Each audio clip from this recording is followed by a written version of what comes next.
राज्यात महिलांवर अत्याचार हे सुरूच आहेत.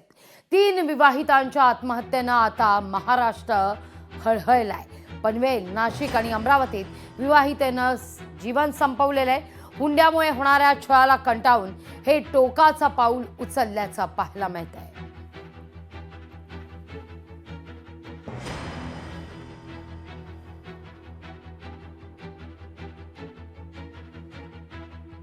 पनवेल, नाशिक आणि अमरावतीतल्या या 3 घटना आपण पाहतोय.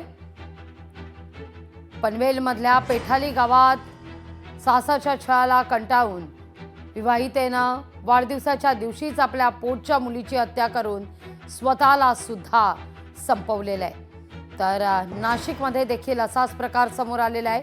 नाशिकमध्ये विवाहितेनं लग्नाच्या महिनाभरातच आत्महत्या केलेली आहे. प्रेमविवाह हा औट घटकेचा ठरताना दिसतोय. सासरच्या छळाला कंटाळून आत्महत्या केल्याचा आरोप आहे. तर तिथं अमरावतीत देखील असाच प्रकार.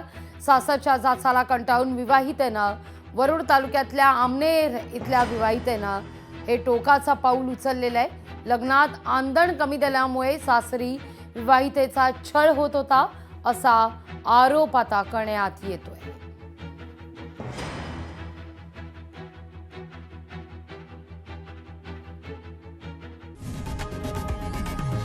लोकशाही मराठी ऐका, पहा, जागरूक रहा.